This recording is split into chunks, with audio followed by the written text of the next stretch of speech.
the knock at the door. The night in the small village was quiet, with only the sound of distant crickets and the soft hum of the wind brushing through the fields. Inside a modest home, Sidhu Moosewala's mother sat alone. The walls around her were filled with memories of her son. Framed pictures hung in every corner, each one showing him smiling, singing, or simply standing proud. Her hands gently held a faded shawl that once belonged to him, and her heart carried a weight that had not lightened since the day he was gone. She had lived through many months of silence, broken only by visitors who came to pay respects, and by nights when she cried without sound, so her grief would not disturb the world. Every day felt heavy, yet she forced herself to rise with the sun, to water the small plants outside, to prepare simple meals, and to smile at the children of the village when they greeted her. She knew her son would want her to stay strong, but strength was not easy when the heart was still broken. Then came that evening. She heard a knock at the door. It was not gentle, yet not harsh. It was steady, as if the person knocking carried a purpose. She rose slowly, her steps unsure. When she opened the door, her eyes widened in disbelief. Standing outside were two men she had only seen on television or read about in newspapers. The first was Narendra Modi, the Prime Minister of India, his expression serious yet soft with respect. Beside him stood Sundar Pichai, the CEO of Google, his face calm, his posture humble, as if he carried no pride of the world's power he held. For a moment she could not breathe. She clutched the doorframe to steady herself. Her lips trembled and tears filled her eyes before a single word left her mouth. "Why? Why are you here?" she whispered. Modi stepped forward, his palms pressed together in a gesture of respect. "Mata ji," he said softly, "we came not as leaders of the world but as sons who wish to honor another son. We came to sit with you." The mother's knees weakened. She had never imagined such men would come to her small village, to her humble home, to her broken heart. Sundar Pichai lowered his head and spoke in a voice filled with warmth. "Your son's music crossed oceans. It reached people like me, far from here, and it carried truth and pain, courage and love. He gave voice to those who felt unheard. Today we came not to speak, but to listen." Her tears flowed freely now, falling onto her shawl. She tried to invite them in, but words felt small against the storm of emotion. She stepped aside, and both men entered with quiet footsteps. They removed their shoes without being asked, as if they were family. Inside the room, the air felt heavy with memory. On the table lay Sidhu's old notebook, pages torn, filled with lyrics written in his own hand. Sundar noticed it, his eyes lingering on the words scribbled with raw emotion. He touched the notebook gently, his fingers brushing the edges as though it were sacred. "This," he whispered, "is not paper. This is courage written down." The mother sat, her hands trembling. "He was my only son," she said, her voice breaking. "He sang for truth, but truth took him away from me." Silence filled the room. Modi looked at her with deep sorrow. "Mataji, your pain is not only yours. The nation feels it, and so does the world. But no pain is greater than a mother's. We are here to tell you that your son is not forgotten. His words live in every corner of this land and even beyond." The mother pressed her palms together and lowered her head. "Then why does my home still feel empty?" she asked. "Why does every night end with tears?" Sundar leaned forward. His eyes carried a softness that only those who understood loss could hold. "Because love does not vanish with death," he said gently. "Love stays, but so does grief. And sometimes grief is only the shadow of love." Those words shook her heart. For the first time in many months, she felt seen. Not as the mother of a famous singer, not as a symbol of tragedy, but as a human mother, broken yet holding on. The neighbors began to gather outside, whispering in disbelief. The Prime Minister and the world's tech leader had entered their small street. Some children peeked through the windows, wide-eyed, as if witnessing something beyond imagination. Inside, the three of them sat together in silence for a long moment. Then the mother slowly lifted Sidhu's shawl and placed it on her lap. "Every thread of this cloth carries his smell," she whispered. "Sometimes I hold it close and I feel he has just stepped out of the room." But then the silence reminds me he is gone. Modi's eyes moistened. He spoke slowly, each word heavy with meaning. Mataji, a son like him, is never gone. He belongs not only to you, but to millions who carry his words in their hearts. And we will carry them too. The mother's tears fell endlessly, yet she did not hide them. She let them flow, for grief needed release. Sundar Pichai looked at her with deep respect, his hand pressing gently on the notebook. "May I read one line?" he asked softly. She nodded, unable to speak. He opened a random page and read aloud a line written by Sidhu, a line filled with hope and pain. As the words left his mouth, the room felt alive again, as if Sidhu himself had returned for a brief moment through his poetry. The mother closed her eyes, her tears falling silently, and whispered, "Yes, that was my son." The scene was more than a meeting. It was a moment where power bowed before love, where leaders became sons, and where a mother's pain was shared, not ignored. The door that had opened to strangers now carried the weight of history, and so began a night that the village would never forget. Whispers in the village. The news of what had happened spread faster than the wind. The small lane outside the mother's house was filled with whispers. Villagers stood in silence, afraid to knock on the door but unable to walk away. Children whispered to each other, "Did you see? Sundar Pichai is really here. Modi ji too." Some old men leaned on their walking sticks, shaking their heads in disbelief, saying, "We have seen many things, but never this." Inside the house the air was still heavy. The mother sat between the two men, her eyes red but her heart strangely calmer than before. It was the first time in months she felt she was not carrying her grief alone. Sundar Pichai gently closed the notebook and placed it back on the table, as if returning a treasure. He looked at her and said softly, "Mataji, your son wrote words that even a man like me, living far away, could feel. That is a rare gift. Not many voices reach so far. His courage gave hope to many who had none." The mother took a deep breath. "But his courage also brought danger," she whispered. "He walked a path that was never safe. He sang truth when others wanted silence. I told him many times to be careful. But he said, 'Ma, if I don't sing for the people, then who will?' And now I live with that silence." Her voice cracked. She covered her face with her shawl. Modi leaned forward, his hands folded. "Mataji," he said slowly, "history remembers not the safe voices but the brave ones. Your son may not be here, but his spirit has touched a generation. It is our duty to carry forward his message." She lowered the shawl, her tears shining in the dim light. "But what about me?" she asked with raw honesty. "The nation remembers him. The world remembers him. But I wake up to an empty bed, to silence, to memories that break me every morning." Who remembers the mother? Her words pierced the air. Even Sundar and Modi sat in silence, their faces heavy with the weight of her pain. Sundar finally spoke, his tone filled with humility. "I lost my father some years ago. I know it is not the same as losing a child, but I know how the house feels empty, how every corner reminds you of what is no longer there. But Mataji, you are not alone. You must never think you are forgotten. Even if the world moves fast, even if cameras turn away, we came here to tell you, you are not invisible. Your pain matters." Those words made her lips tremble again. No one had ever spoken to her like that. Most came to praise her son, to talk about his fame, his songs, his legacy. Few asked about her. Few looked into her eyes and said she mattered too. Outside, the whispers grew louder. The crowd swelled, yet no one dared to enter. Finally, a small boy broke free from his father's grip and knocked timidly on the door. The mother heard it and turned. When the door opened, the boy stood holding a tiny flower plucked from the fields. His hands shook as he offered it. "Auntie," he said softly, "this is for Sidhu Baji." Her heart broke again. She bent down, tears spilling as she took the flower. She held it close to her chest. "Thank you, Beta," she whispered. Modi watched the moment with moist eyes. He placed a gentle hand on the boy's head and blessed him. Sundar smiled faintly, his eyes shining.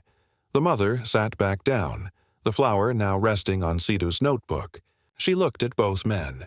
"Tell me," she asked, her voice steadier now, "why did you truly come? What made you leave your busy lives to step into my small home?" Modi spoke first. "Because sometimes power means nothing if it cannot bow before love. I came to tell you, Mataji, that the voice of your son will not be buried. As long as I breathe, I will ensure his truth is remembered." Sundar added, "And I came because I believe that kindness is the only way the world survives. I wanted to look into your eyes and say thank you. Thank you for raising a son who gave courage to those who had none." His songs reached even people like me who live far away in a different world. He connected us all. The mother's tears did not stop, but her heart felt a warmth she had not known for many months. She whispered, "Then sit with me, both of you. Not as leaders, not as great men, but as sons who understand a mother's pain. Sit with me tonight so I do not feel this silence alone." They nodded without hesitation. Shoes already off, humility already in their hearts. Both men sat on the floor beside her. The neighbors outside watched from a distance, stunned. They would tell this story for generations. The night when the Prime Minister of India and the CEO of Google sat on the mud floor of a grieving mother's home, listening to her broken heart. But what no one outside knew was that the night would bring more than shared grief. Hidden in those torn notebook pages was a truth no one expected, a secret that would change everything. The torn pages, the candlelight flickered softly against the notebook. The mother's hands trembled as she opened it wider, her fingers brushing across pages filled with her son's handwriting. Some words were bold and angry, others soft and tender, but each line carried weight. Sundar Pichai and Modi leaned closer, their eyes fixed on the torn edges that seemed to hide something important. She whispered, "Sidhu wrote these lines late at night, when even I was asleep. Sometimes I would hear him scribbling, restless, as if his thoughts were too heavy to hold inside. I never read them while he was alive. Only after he was gone did I dare to open these pages." Her voice broke, but she steadied herself. She turned to a page where the paper was ripped. The ink bled through the torn edge, but the words that remained were sharp, almost like a cry from the past. She began to read aloud, her voice heavy with emotion. "If my words are silenced, let the world know they feared not my voice but the truth behind it. And if I am gone, do not forget my mother, for she carries my pain more than anyone will ever understand." Her hands shook as she placed the notebook down. Her tears fell again, but this time Sundar gently reached out and held the book steady for her. Modi closed his eyes, the words echoing inside him. "Mataji," he said softly. He knew. He felt the danger around him. Yet he still chose courage. The mother nodded slowly. "Yes. And here, in these torn pages, he wrote something else. Something I never told anyone." She carefully pulled out a folded piece of paper hidden between the notebook pages. The paper was old, edges browned, but the writing was still clear. She unfolded it, and the room grew silent. "This," she whispered, "was his last message to me. He slipped it under my pillow the night before he left for what would be his final journey." Her hands trembled as she handed it to Sundar. He read the first line aloud. "Maya, if tomorrow I do not return, do not let your grief bury you. Live, so the world knows that even a broken heart can still give love." The words struck deep. Sundar's voice cracked as he read, and even Modi lowered his head, unable to hide the tears in his eyes. The mother whispered, "Every night I read those lines. Every night I ask myself if I have lived as he asked me to. But grief is heavy. Some nights I fail." Sundar closed the note carefully and returned it to her hands. "Mataji," he said, "your son left you not only memories but strength. Even in his last words he asked you to carry on. And tonight, I believe he wanted us here, sitting with you, sharing that weight." The silence was broken when the door creaked open again. An elderly villager stepped inside, bowing deeply. "Mataji," he said softly, "the whole village waits outside. They do not wish to disturb you, but they want to pay respect." The mother looked at Modi and Sundar, uncertain. Sundar smiled faintly. Let them in. Tonight is not only for us. Tonight is for everyone whose heart carries his songs. Slowly, one by one, villagers entered. Men, women, and children, their faces filled with both grief and respect. They sat quietly on the floor, no one daring to raise their voice. The small home, once filled only with silence, was now filled with people united by one man's memory. The mother placed the notebook on the center table. "These words are not mine to keep," she whispered. "They belong to all of you." As the villagers leaned closer, Modi spoke in a low, steady tone. "Every leader talks about progress, about power, about the future. But tonight I see that the real power is here, written in these torn pages, carried in the heart of a mother, and remembered by her people. No power in the world can erase this." The villagers bowed their heads. Some wept silently. Sundar's eyes scanned the faces in the room. He saw the pain, but he also saw something more. Hope. But then, as the mother closed the notebook once more, her expression changed. She looked at them with fear in her eyes. "There is something else," she whispered, her voice almost shaking. "A secret my son told me. A secret I never shared. If I speak it now, it may change everything." Modi and Sundar exchanged glances. The room grew tense. Even the children held their breath. The mother held the notebook tightly against her chest, her tears mixing with dread. Sidhu was not only singing songs, he was carrying a truth that some people never wanted the world to hear, and in his last days he feared that truth would be buried with him. The silence in the room deepened, pressing against every heart. The villagers leaned forward, waiting for her next words. The secret revealed, the room was silent. The villagers leaned forward, their breaths heavy. The mother held the notebook close to her chest, her fingers gripping the edges as if afraid to let go. Her eyes moved from Modi to Sundar, then to the faces of the neighbors who had gathered. She whispered, "Sidhu told me something before he left, something I never had the courage to share. But tonight, with you here, I feel his voice must not stay hidden anymore." Her lips trembled as she spoke. He said, "Ma, if anything happens to me, know that it was not only jealousy or rivalry. I was speaking about something larger, something many do not want the people to know. I was writing a truth that was dangerous. I cannot stop, but you must be ready." The villagers gasped softly. Sundar leaned closer, his eyes steady, full of care. "Mataji," he said gently, "whatever truth your son carried, we are here to listen. You do not carry it alone tonight." She nodded slowly. Tears rolled down her cheeks. "He told me that his songs were not only about pride, or youth, or courage. He was writing about the forgotten. He wanted to give voice to those who had been silenced. He said to me, 'Maya, they will call me rebellious, they will call me trouble, but I only want justice. I only want the poor, the weak, the unheard to feel seen.'" Her words struck deep into the hearts of everyone present. Some villagers began to cry silently. Others clenched their fists, remembering how his songs had spoken for them. Modi lowered his head. "Your son was not only a singer. He was a soldier with no weapon but his voice. And voices like his often face the hardest battles." The mother pressed the notebook onto the table, opening to another page. The torn edges carried a message written in hurried strokes. She read it aloud, her voice breaking. "They will try to silence me. But even if they succeed, remember this. The truth never dies. It only finds another mouth to speak."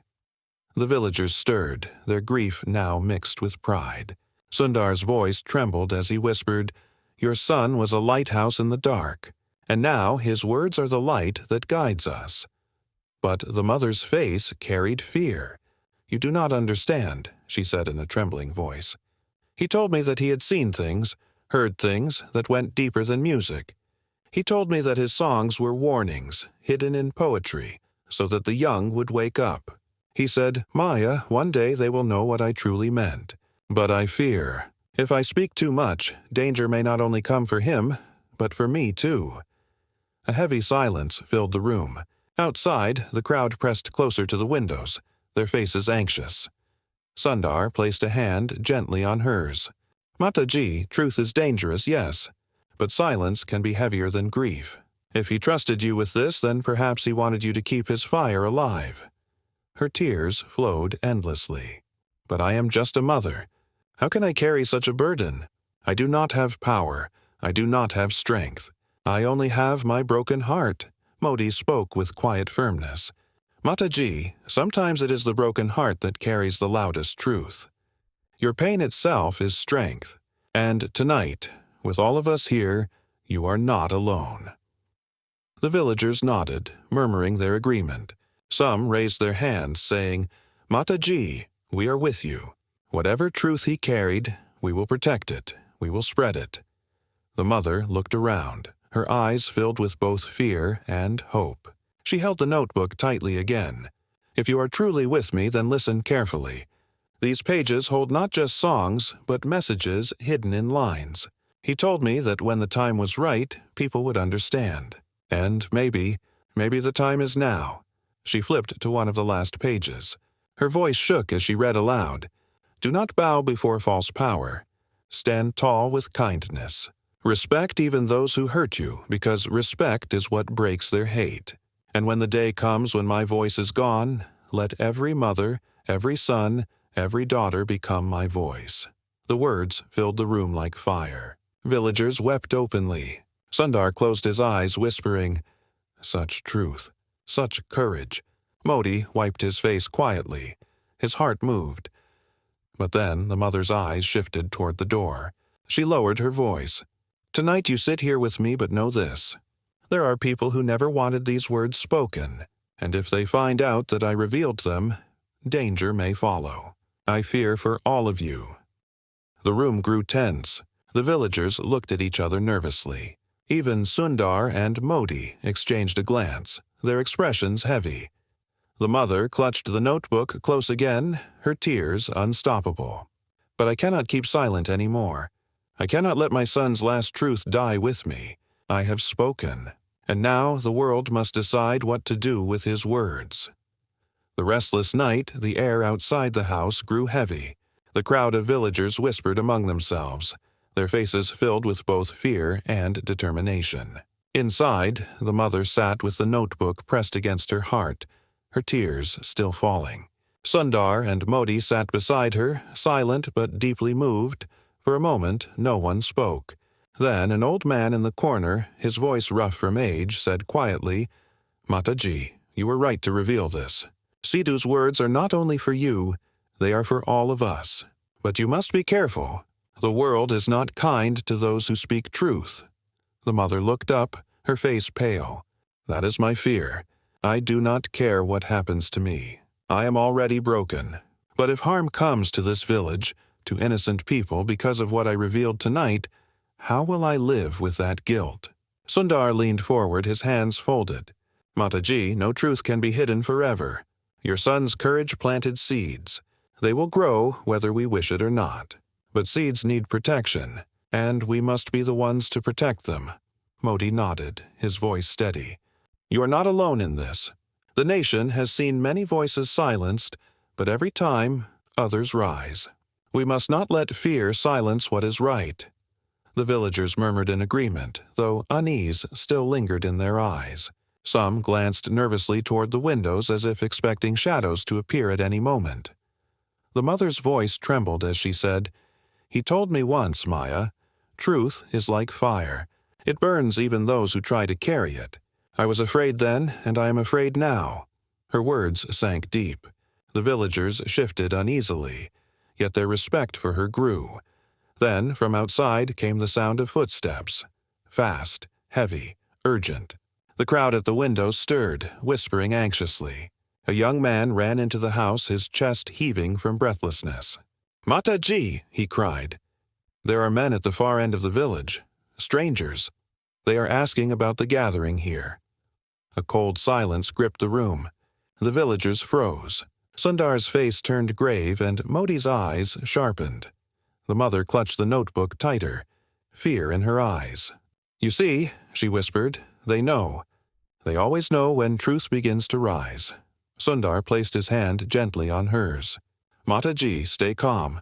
No harm will come tonight. You are not alone. The villagers rallied, some of the younger men stepping forward with determination. We will watch the streets, one said firmly. No stranger will harm our mother. They left quickly, leaving behind only the sound of their hurried footsteps. The room remained tense, every ear listening for the faintest sign of danger.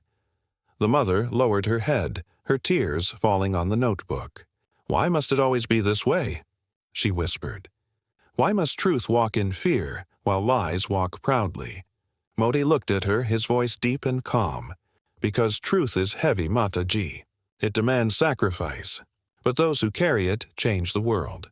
Your son carried it. And now, perhaps without meaning to, so do you. Her lips trembled, but her eyes lifted toward him. I'm only a mother, Sundar spoke softly. And that is exactly why you are powerful. A mother's pain speaks louder than any speech, any position, any power. Your grief has become his legacy. Outside, the whispers grew louder. Villagers gathered with lanterns, watching the dark edges of the fields where shadows moved. The air was thick with tension. Inside, the mother slowly rose to her feet, the notebook still in her hands. She looked around at everyone in the room, the villagers, the leaders, the children sitting silently in the corner. Listen to me, she said, her voice trembling but strong. My son gave his life for truth. I do not know if I have the courage to carry his fire, but tonight, I promise you this. I will not let it die. If danger comes, let it come for me. But his words will not be buried. Her declaration shook the room. Tears filled many eyes. Some villagers pressed their palms together, bowing in respect. Sundar closed his eyes, moved by her strength. Modi lowered his head, whispering a quiet prayer. But before anyone could respond, the young man returned, his face pale. Mataji, he gasped. The strangers are closer now. They are asking where the leaders are. They know Modi ji and Sundar Pichai are here. The room erupted in whispers of fear. Children clung to their mothers. Men clenched their fists. The mother held the notebook tighter than ever. Her eyes filled with both fear and determination. Then this night, she whispered, is no longer only mine. It belongs to all of us, and whatever comes, we will face it together. The test of courage. The night outside had grown darker, and the lanterns of the villagers flickered against the restless wind. The sound of footsteps was no longer distant. It was close, heavy, echoing through the narrow lane. The people inside the house held their breath, while the children clung tighter to their mothers. The young man who had run earlier stood by the doorway, his chest rising and falling with fear. They are here, he whispered. The mother's heart pounded. She pressed the notebook against her chest as if it were her last shield. Sundar placed a gentle hand on her shoulder, steadying her trembling frame. Modi's eyes were sharp, but his voice was calm. Mataji, he said softly, do not be afraid. Truth may be fragile, but tonight we will not let it break. The door shook with a knock. Loud, commanding, impatient. The villagers inside stiffened. The knock came again, harder this time. An old villager whispered, Don't open it. But the mother, though afraid, shook her head. No, my son never hid from the truth. I cannot hide either. She rose slowly, her hands trembling but her steps steady. Sundar and Modi stood with her, flanking her on both sides. She pulled the wooden door open, and there they were. 3 strangers dressed in plain clothes but with eyes that carried authority. Their gazes swept over the room, noting the crowd, the leaders, the candlelit notebook on the table. The tallest of the men spoke first. His voice was cold. What is this gathering? No one answered at first. The silence was heavy, pressing against every heart. The man stepped forward. We have heard there are outsiders here, important ones. We have heard words are being spoken that should not be spoken. The mother's lips trembled, but before fear could silence her, she spoke. Her voice was not loud, yet it carried strength. This is my home. These are my people, and those you call outsiders are my guests. We are not plotting. We are remembering. The man's eyes narrowed. Remembering is dangerous when it stirs rebellion. Sundar took a step forward, his calm voice cutting through the tension. There is no rebellion here. Only respect, only love. Do you fear love so much that you must silence even a grieving mother? The villagers murmured, emboldened by his words. The strangers shifted uneasily, sensing the weight of the crowd behind them. Modi then spoke, his voice steady, filled with quiet authority. You stand in a small village, yet tonight you face something greater than power. You face truth, and truth cannot be threatened. The men hesitated. One of them glanced at the crowd pressing closer to the door, their faces stern, their lanterns glowing like small fires in the night. The mother stepped forward, clutching the notebook tightly. This book, she said, raising it high, is my son's voice. If you wish to silence it, you will have to silence all of us. Because tonight, his words belong not only to me, but to every heart here. Her voice shook with emotion, but her courage lit the room. The villagers erupted, their voices rising together. Yes, his words are ours. We will not be silenced. The strangers exchanged uneasy glances. The tallest one tried to speak again, but the sound of unity in that room was too strong. He stepped back, his authority shrinking before the fire of a mother's grief and a village's courage. Finally, the men turned. This is not over, the tallest muttered, and they walked away into the darkness. The villagers held their breath until the footsteps faded into silence. Then, slowly, a cry of relief spread through the room. Children clapped, women wept, men embraced each other. The mother fell back into her chair, tears streaming down her face but her heart beating with something new, strength. Sundar placed a hand on her shoulder. Mataji, you stood taller tonight than all of us. Your son's courage lives in you. Modi nodded. The true test of courage is not in speeches or power, but in the moment when fear stands at your door. Tonight you passed that test. The villagers surrounded her, some kneeling at her feet, others touching the notebook gently, as though it were a holy book. The mother looked at them, her voice soft but filled with fire. My son is gone, but tonight I learned something. His fight is not mine alone. It belongs to every one of you. And as long as you carry his words, he is not truly gone. Her tears flowed endlessly, but for the first time, they were not only tears of grief. They were tears of strength, of release, of new hope. Outside, the night grew quiet again. The lanterns burned brighter, and the villagers sang softly, songs of Sidhu, songs of truth, songs of resilience. But deep inside, everyone knew this was not the end. The men who had left would return, and the storm was not over. Yet, for the first time in many months, the mother felt no fear. She looked at Sundar and Modi, her voice steady. Let them come. I am no longer alone. The dawn of truth. The night slowly turned into dawn. The first light of morning touched the rooftops of the village, casting a golden glow on the narrow lanes. Inside the mother's home, no one had slept. The villagers had stayed together, singing, praying, and sharing stories of Sidhu Moose Wala. The notebook rested in the center of the room like a sacred flame, its torn pages carrying words that had now become a promise for everyone. The mother sat quietly, her eyes swollen from tears, but her face carried a new strength. Sundar and Modi were still beside her, their presence steady, their eyes heavy with both fatigue and reflection. The villagers crowded around, some holding small candles, others just sitting in silence, waiting for the morning to reveal what the night had begun. The young man who had warned them earlier entered again. This time his voice was calm. The strangers are gone, he said. They left in the dark. The village is safe for now. Relief washed through the room, but the mother's eyes remained firm. Safe for now, she whispered, but the truth is never safe for long. Still, I'm no longer afraid, because now I know his words do not live only in me. They live in all of you. She looked at the villagers, her voice trembling with emotion. I once thought my grief was mine alone. I thought my home was silent, my heart empty, my world broken. But tonight I learned something. I was wrong. My son's spirit never left. He lives in every voice that dares to speak, in every heart that dares to stand tall." The villagers nodded, some wiping tears from their faces. One woman cried softly, "Mataji, you are not only his mother now, you are our mother too. We will carry his words with you." The mother's lips trembled, but she smiled through her tears. Sundar's eyes shone with quiet respect. "Mataji," he said softly, "I came here thinking I was offering comfort. But you have taught me something far greater. You have shown me that even the simplest home, even the quietest village can hold the greatest strength." Modi's voice followed, calm and steady. "Your son gave courage through his songs.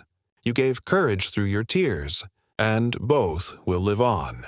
The mother placed the notebook gently on the table, her hand resting on its cover. "This is not just paper. This is his soul. I thought I must protect it alone, but now I see. It belongs to the people, to the world. I will no longer hide it." Her words stirred the villagers deeply. One of the young men stood, his voice filled with determination. "Mataji, we will make sure these words are never lost. We will sing them, write them, carry them, so the world remembers." The mother's tears flowed again, but they were tears of pride. She whispered, "Then my son has won, not with fame, not with power, but with truth." Suddenly, the soft cry of a child broke the silence. A little boy, no more than 7 years old, stepped forward holding a tiny flower. He placed it on the notebook and said in his innocent voice, "Auntie, your son is still here. He is with all of us." The mother bent down, hugging the child tightly, her tears wetting his hair. "Yes, Beta," she whispered, "he is here." Outside, the village began to stir with morning sounds. Women drew water from wells. Farmers prepared to walk into fields. Children rubbed their sleepy eyes. Yet there was something different in the air. The story of the night had already spread. How leaders had sat on the floor of a grieving mother's house, how strangers had come with threats, how a village had stood united, and how truth had refused to bow. As the sun rose higher, villagers stepped outside with renewed courage. The shadows of fear had not disappeared, but hope had grown stronger. Inside, the mother turned to Sundar and Modi. "Thank you for coming. You did not come as great men, but as sons. You sat with me, you heard my pain, and you shared my grief. I will never forget it." Modi folded his hands deeply. "Mataji, you are the true strength. I came here as a leader, but I leave here as a son who has learned from a mother's heart." Sundar bowed his head humbly.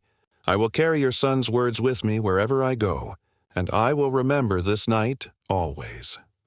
The mother pressed her palms together in gratitude, her tears shining in the morning light. "Go with peace, my sons, and never forget. Kindness is the only power that lives forever." The villagers escorted them to the edge of the village. The air was filled with respect, with unity, with unspoken vows to never let the truth die. The mother stood at her doorway, watching them leave. She held the notebook close, her heart still heavy but no longer broken. For the first time since her son was gone, she felt that his voice was alive, not only in torn pages, not only in her grief, but in the strength of the people who had chosen to carry it forward. As the sun rose high, its rays fell on the notebook in her hands, making the words shine brighter than ever. She whispered softly into the morning air, "My son, you are not gone. You live in every heart that dares to love, to speak, to stand." And with that, the story of one son, one mother, one village, and 2 unexpected visitors became a story for the world, a story that no silence could ever erase.